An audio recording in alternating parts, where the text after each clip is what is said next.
Now, you may have seen a lot of posts on mainstream media sites about Jill Stein, essentially calling her anti-science and painting her as anti-vaccine. Now, where did a lot of these attacks come from? Now, some will point out that there were statements that were taken out of context that would give the impression that Jill Stein is against science. She's some crazy leftist anti-vaxxer that doesn't know anything, that shouldn't be anywhere near the White House. Okay. Now, for example, one of them is when she told the Washington Post that people had real questions over vaccines and their potential side effects. Oh, it sounds like you're getting into crazy land, right? Well, not quite. Now, Stein has said afterwards that her concerns stem from corporate influence in the regulatory space, which she believes could prioritize profit over health.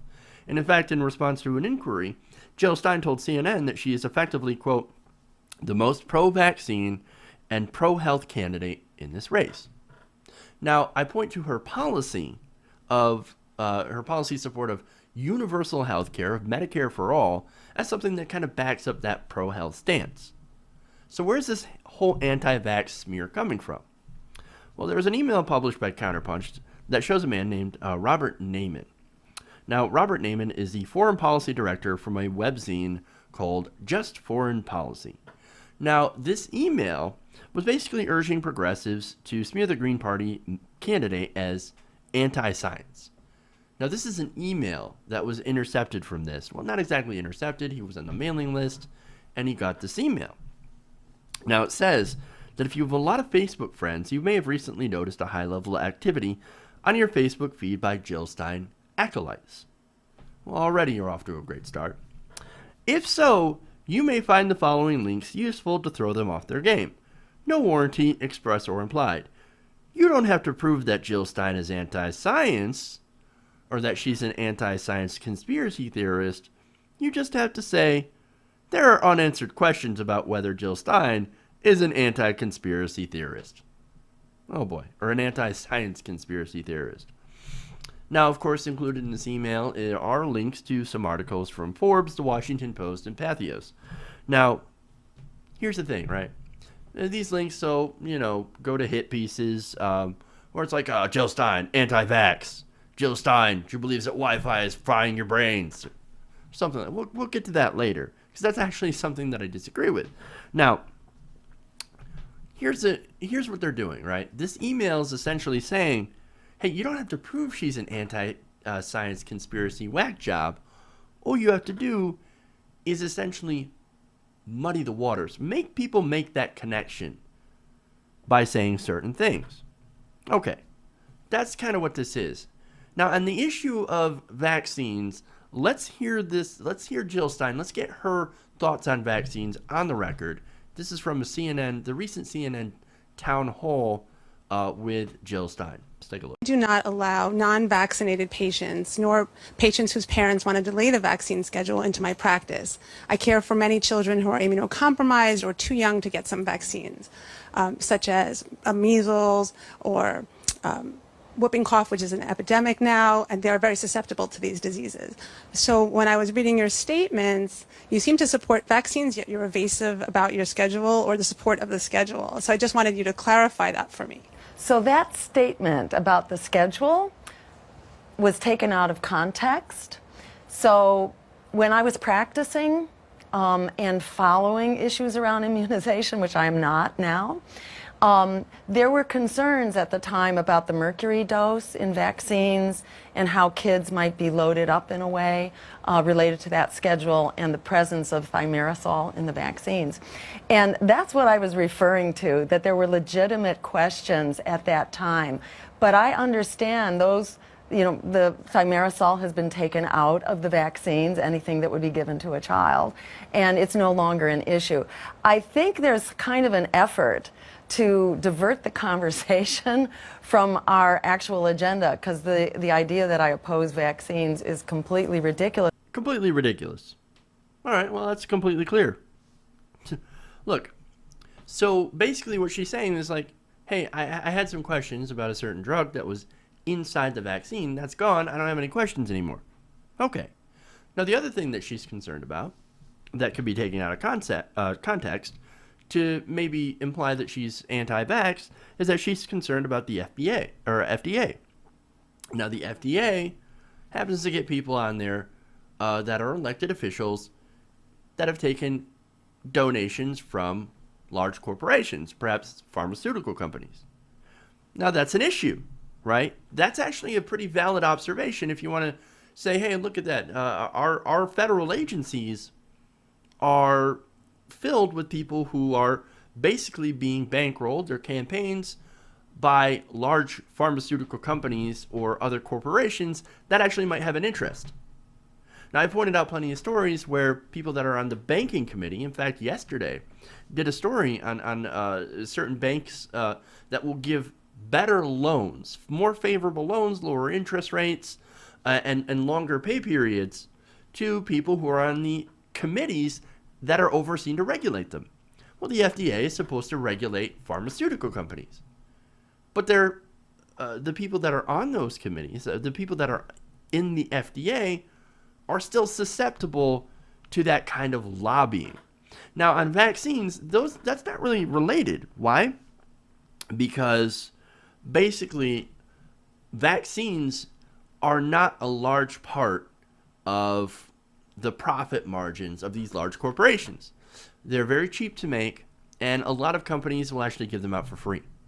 Okay? They don't cost very much. They're not part of the overall business plan. There's no evil cabal of people sitting in a smoke-filled room going, "Whoa, let's give them vaccines so they don't get whooping cough, and then we'll make a fortune."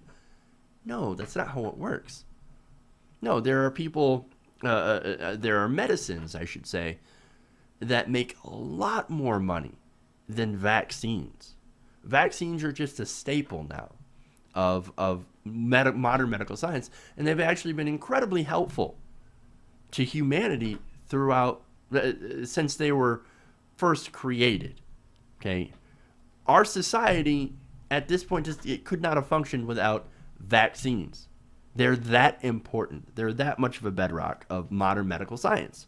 So to say that you have questions though about the FDA and the funding from pharmaceutical companies going into our politicians, that's pretty valid, right? That's something good to bring up. Now, to those who look at some of these answers that she has given previously, you might wonder, well, how come she didn't just say that then? How come she didn't simplify her answer? She didn't really answer the question all that well. She seems to imply that she's in favor of it. I mean, you heard the question. She seems to imply that she's in favor of vaccines, but she won't come right out and say it. She must be pandering to the anti-vaxxers. Or it could be that Jill Stein's not really good at speaking. She's not really good at campaigning. She's a doctor, and so she gives these long answers. That would make more sense to me, right? Given her background. She's not a politician. She's not a standard politician. So she's going to give those answers that can be taken out of context, can be interpreted another way. That's just my guess. That's my guess. I'm being incredibly fair, right? Now, where I will not be fair on is the whole Wi-Fi thing, right? Now, as I said, here's where I'm going to be a little bit critical. Now, during a meeting in March Stein had with supporters, she got asked about Wi-Fi signals in schools and the effect on children, all right? Now, she said, according to a video taken, we should not be exposing, especially kids' brains, to that. You know, we don't follow the issue in this country, but in Europe, where they do, they have good precautions around wireless. That's actually not true. Now, she also adds maybe not good enough because it's very hard to study this stuff. We make guinea pigs out of whole populations, and then we discover how many die.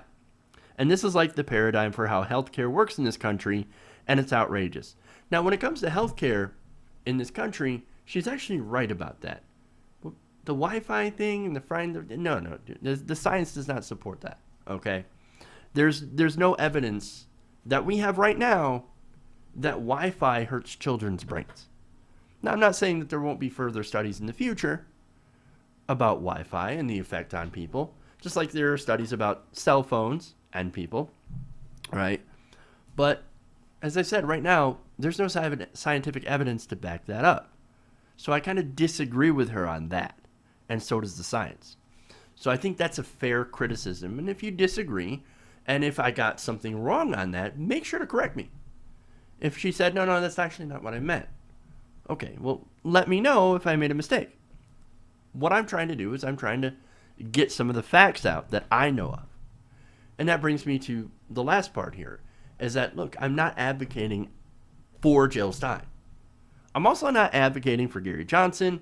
I'm not advocating for Hillary Clinton, and certainly, God forbid, Donald Trump, right? What I'm trying to do is I'm trying to clarify things. I'm trying to debunk misinformation and get the facts out. And the fact is that Jill Stein is not an anti-vaxxer. She's not anti-science, despite the fact that, she's weird on this whole Wi-Fi thing, right? And I think she's wrong on the Wi-Fi thing. Those are the facts as I know them. And if I missed something, please let me know. Now, as far as Robert Naiman's emails, that's a different story. So the fact is that he's out there, along with mainstream corporate media, that are out there trying to muddy the waters. And I think that's incredibly dishonest, and it's indicative of a smear campaign, which unfortunately has taken root and has been running through the corporate media to try to smear Jill Stein as some sort of anti-science kook. Okay? Now here's the thing, right? I don't think she is. I think she's radical on a lot of issues, which can be a good thing. And there's a lot of things that I agree with her on as far as policy positions, right? So there's nothing to say that she is insane. Now you could make some arguments about how she's hasn't been in office, or how she doesn't know how to run a good actual campaign other than like a third-party protest campaign. Those are legitimate conversations that we can have. But as long as they're based in fact, and that's the thing. That's what we're concerned with here. I want to get out the facts about the candidate. I want to get them out there so that everybody who's watching, everybody who knows, and who's interested in being in this election, has all the information to make an informed decision. Because sadly, there seems to be a lot of misinformation out there about all sides. And I want to be here to try to correct that.